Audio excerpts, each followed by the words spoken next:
Morosini, questo è un motivo per cui è giusto chiedere l'indipendenza, no? Ma i motivi sono tanti, e sono di una stretta attualità.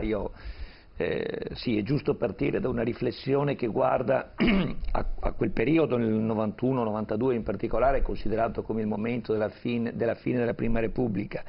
In realtà io credo che la Prima Repubblica non sia mai finita, nel senso che non è nata una seconda, quantomeno, quindi vuol dire e che addirittura si parla di una terza nel mentre la seconda non sappiamo dove è iniziata, se è iniziata e dove è finita, se è finita.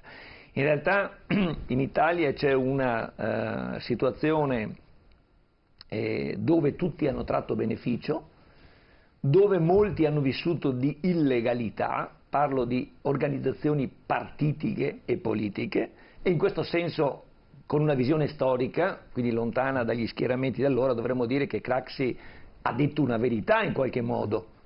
E lui quando diceva le cose che ha detto si riferiva al Partito Comunista, quando diceva quelli che vengono messi sotto la gogna, quelli che sono in bagnomaria e quelli che vengono salvati. Tra quelli che vedeva salvati vedeva i fratelli coltelli del Partito Comunista che in qualche modo lo avevano messo in quella condizione. Diciamo che vista con un po' di lontananza storica, la realtà li vedeva sullo stesso piano tutti quanti. Ecco, probabilmente è stato sacrificato Craxi perché in quel momento era quello che aveva cominciato a muovere interessi che erano destabilizzanti, ma lo era il Partito Comunista e lo era certamente la Democrazia Cristiana. Infatti questi partiti sono poi finiti tutti in quegli anni. È che il guaio, a me interessa guardare con l'attualità, e la sua domanda era in questo senso una intelligente provocazione, è che dalla Prima Repubblica, che non è mai morta, non si è mai sviluppato un sentimento morale di cui si parlava anche prima, una sensibilità etica, di responsabilità etica di chi governa la cosa pubblica. Gli scandali, la corruzione, il finanziamento illecito dei partiti in modi completamente diversi esiste tuttora, la discriminazione democratica, la riduzione delle libertà, il potere per il potere, i partiti che pensano soltanto ai cambiamenti in funzione di un vantaggio per la loro appartenenza, per la loro scuderia. Quindi voglio dire, la Prima Repubblica si è fatta più furba, non è mai morta, si è fatta più furba e ha portato a tutti noi diciamo una realtà molto più triste, molto meno democratica e molto più di povertà, di sofferenza e di allontanamento dei cittadini, anche se per la verità questa mia affermazione fortunatamente trova una smentita, per esempio con una grande partecipazione al referendum costituzionale del 4 di dicembre dello scorso anno, dove la gente, soprattutto i giovani, hanno dato un segnale molto forte, non si trovano più in sintonia con queste rappresentanze politiche, però non c'è ancora lo strumento per venire fuori. Ecco perché dal mio punto di vista, magari poi lo spiegheremo, lo strumento è quello della via istituzionale democratica, pacifica, ma referendaria anche dell'indipendenza, quantomeno come pronuncia su un tema che è una delle opzioni che noi riteniamo sia giusto sperimentare. Autonomia non indipendenza, siamo ancora lontani. Sì, siamo molto lontani, però posso dire con orgoglio, e anche un dato storico credo sul quale possono convenire anche gli altri ospiti, che le due leggi, quella sull'autonomia, la legge 15 e la legge 16, sono nate assieme, anzi la proposta di legge per referendum sull'indipendenza è stata quella che ha innescato la proposta di legge sull'autonomia, che tra l'altro non viene dalla Lega ma viene da Forza Italia, da altro raggruppamento che non era molto d'accordo sul fatto che il progetto di legge 342 sull'indipendenza andasse in discussione al voto. Addirittura vi era chi, illustri professori di cui per pudore non faccio il nome, unanimemente dicevano solo a discutere del progetto di legge per il referendum sull'indipendenza, ai sensi dell'articolo 126 della Costituzione potrebbe essere sciolto il Consiglio regionale. Io chiedo a voi, a proposito di minacce, ha avuto poi qualche seguito? È stata discussa, è stata votata la legge 16 che prevedeva il referendum sull'indipendenza e proprio per rallentare, per bloccare, per fermare quella legge fu presentato un progetto di legge di referendum sull'autonomia. Ed è quello di cui parliamo oggi, che è una cosa diversa, completamente diversa dal progetto di referendum per l'indipendenza. Quello per l'indipendenza era l'esercizio di un diritto naturale di autodeterminazione che non è contro la Costituzione, che non è anticostituzionale, ma è antecostituzionale, quindi sta sopra e viene prima. Ma lo fermiamo qui perché 2 ore non mi basterebbero per trattare questa premessa. Quello sull'autonomia non è nient'altro che quello che è stato detto il 28 ottobre 2015, allorché io mi trovavo in Corte Costituzionale a discutere. Aprile. Ho detto ottobre, sì, sono già su ottobre. Il 28 aprile 2015, ovvero un referendum che ha un mero valore consultivo, quindi ha un valore politico, non ha un valore giuridico in se stesso. E su questo referendum, diciamo, dobbiamo dire la ragione per la quale, per esempio, noi siamo d'accordo, dopo aver fatto peraltro una precisazione. La precisazione è questa: dei 5 quesiti che prevedeva la legge 15, solo uno è stato ammesso dalla Corte Costituzionale, quello che ripete paro paro le parole dell'ultimo comma dell'articolo 116 della Costituzione, cioè che alle regioni possono essere concesse ulteriori forme e condizioni particolari di autonomia. E la domanda è costruita, infatti, vuoi tu che alla Regione Veneto siano concesse ulteriori forme e condizioni particolari di autonomia. Per questa ragione la Corte Costituzionale ha detto sostanzialmente lasciamoglielo fare, tanto non cambierà nulla, rimane, come citava correttamente Azzalin, nell'alveo e nel perimetro del disegno costituzionale, quindi non cambierà assolutamente nulla, anzi potremmo dire che se qualcuno aveva ambizioni di dare al Veneto ulteriori forme e condizioni particolari di autonomia lo poteva fare fin dal 2001 con la famosa riforma del titolo quinto della Costituzione. Si è atteso che noi promuovessimo l'indipendenza veneta, il referendum per l'indipendenza, per buttare in mezzo questo referendum sull'autonomia, quindi che è nato come strumento di interdizione. I quesiti, ripeto, erano 5, ne è stato salvato solo uno. È interessante notare quali sono i 4 quesiti esclusi, perché così si evita di millantare risultati che non possono essere mai ottenuti. E sono gli altri quesiti, dicevano sostanzialmente: vuoi tu che al Veneto siano trattenute l'80% delle tasse regionali per spendere in beni e servizi sul territorio, o che siano trattenute tout court l'80% delle tasse. L'altro quesito era quello che riguardava la domanda: vuoi che il Veneto diventi una regione a statuto speciale? Tutto questo non c'è, quindi quando oggi si dice attenzione, andiamo a votare il 22 ottobre perché daremo una specialità al Veneto, si dice una cosa non vera, si millanta un risultato impossibile, così come quando si dice faremo come Trento e Bolzano, non esistono queste possibilità, perché le materie sono esattamente e solo quelle di cui è l'articolo 116 e 117 della Costituzione. Questo è il punto sul quale dobbiamo conoscerci. Perché noi, diciamolo subito, di indipendenza veneta lo sosteniamo? Perché temiamo che ci sia il rischio che si giochi con questo argomento per troppo tempo ancora.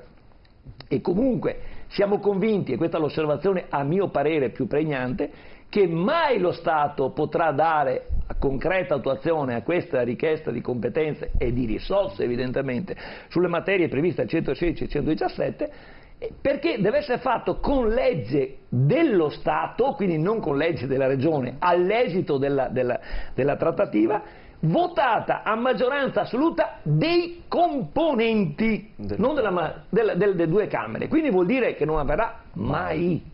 Mai. Quindi in questo d'accordo con Azzalin? Ma io non so se questa sia la valutazione di Azzalin, era politica ed era diversa. Io dico che questo è un dato procedurale su questo perché e politico al tempo stesso, di cui non dobbiamo dimenticarci, perché rischiamo di seminare, di diffondere aspettative e illusioni e poi di non portare a casa nulla. E poi da dire un'altra cosa, ultima, che se anche fossero riconosciute ulteriori forme e competenze di autonomia alla Regione, bisogna vedere se poi vengono trasferite le risorse. È chiaro che è un problema solo politico e siccome è solo politico noi dobbiamo togliercelo subito dal tavolo, perché sia chiaro che lo Stato italiano non è nelle condizioni né politiche né istituzionali per dare queste forme di autonomia al Veneto. Quindi bisogna prepararsi al piano B, il referendum sull'indipendenza, come fanno i catalani peraltro, sono già a quel piano B. Cosa diciamo? Ma diciamo che è una posizione di comodo questa, adesso uno spazio me lo devo prendere perché è comodo dire sono a favore dell'indipendenza ma non vedo il percorso praticabile, bisogna avere la capacità di guidare un cambiamento come questa, dovrebbe un po' fare un passo di umiltà e andare a studiare in Catalogna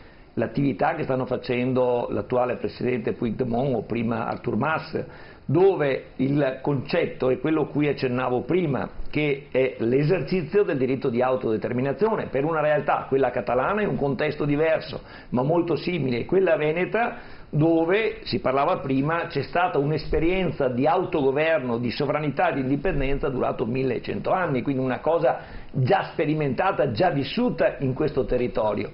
Tra l'altro mi dispiace dissociarmi dal professor Casem, di cui ammiro sempre le grandi competenze storiche. Non è vero che il Veneto è piccolo, perché le migliori realtà al mondo, quelle che danno veramente un governo secondo le aspettative dei cittadini, quindi quelle meglio governate, guarda caso sono, secondo un dato statistico, quindi non un'opinione mia personale, quelle tra i 5 e i 10 milioni di abitanti, e il Veneto si colloca in questo contesto, ma su questo potremmo andare a trovare elementi favorevoli. Poi noi abbiamo una storia straordinaria.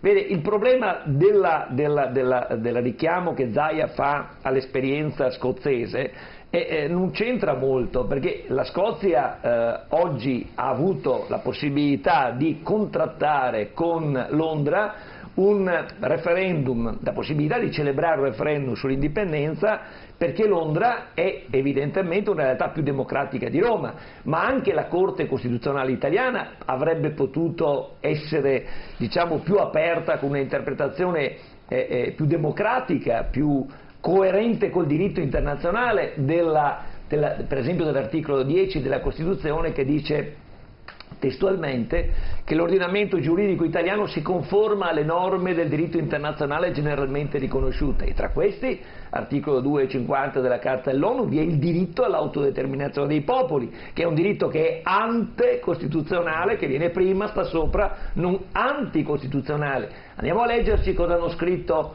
i costituenti quando hanno, soprattutto la Commissione dei 75, quando ha scritto l'articolo 50, che oggi è un solo comma, all'epoca aveva 2 commi nella fase di bozza iniziale, e nel secondo comma, guarda caso, si andava a disciplinare l'esercizio del diritto di autodeterminazione. Poi fu il grande Mortati a toglierlo, dicendo non serve scriverlo perché viene prima della Costituzione, altrimenti andremmo a ridurre il valore straordinario di questo diritto naturale, appunto, che viene prima del diritto scritto. Insomma, abbiamo 1000 argomenti solidi. Purtroppo l'Italia è una realtà a democrazia compressa, a democrazia limitata, dove un referendum consultivo come quello sull'indipendenza, che avrebbe solo un valore consultivo per un valore politico straordinario, è stato vietato, ed è stato concesso un referendum sull'autonomia che la Costituzione dice, la Corte Costituzionale, chiedo scusa, dice lasciamoglielo fare perché tanto il perimetro costituzionale non viene minimamente toccato. Il peso è identico? No, assolutamente, il valore politico è straordinario, ed è la ragione per la quale io credo... No, dico, un referendum per l'indipendenza e un referendum sono due procedimenti completamente diversi. E ripeto, noi guardiamo con molta convinzione all'esperienza analoga della Catalogna, dove la Catalogna, guarda caso, soffre le stesse limitazioni, gli stessi ostacoli che vengono sollevati in Italia, ovvero che sarebbe contro l'unità dello Stato, quasi fosse una cosa sacra e inviolabile. Io credo che una cosa sacra e inviolabile sia la libertà dei cittadini, la possibilità che i cittadini in modo democratico, pacifico, questo non si discute, quindi per via istituzionale, possano scegliere di uscire dall'Italia, parlo di cittadini veneti, come peraltro ci siamo entrati. Ma vede, e concludo su questo dato, perché a volte è difficile spiegare i concetti giuridici, più facile quelli politici. Io dico, sul piano dei diritti, dottor Trivellato, pensi che mio bisnonno, non parlo di 50 generazioni indietro, mio bisnonno Giacomo Morosì, il 22 ottobre 1866 andò a votare come circa 600.000 veneti e poté dire mi aggrego il Veneto, che poteva essere una realtà indipendente, così lo voleva la Francia, al Regno Sabaudo. Oggi che io ho le carte dell'ONU, tutte le dichiarazioni mondiali sui diritti all'autodeterminazione, io non posso fare meno diritti di mio bisnonno. Allora io dico che questo non è democrazia, questa non è libertà, però ci vuole coraggio, ci vuole veramente leadership, ci vuole visione, ci vuole non chiedere ai funzionari regionali, ci vuole una scelta politica forte, e chi ha il 50% più uno dovrebbe pensarci molto di più. di dire io sono a favore dell'indipendenza ma non so come muovermi perché non conosco la strada. Allora lascia spazio a chi conosce la strada, impara dalla Catalogna, impara da tante altre cose, ma dico guarda soprattutto alla nostra storia. Mio bisnonno ha potuto votare su una scelta di autodeterminazione, di aggregazione, io con tutti i diritti del mondo oggi non posso votare stesso tema, quindi è una scelta politica.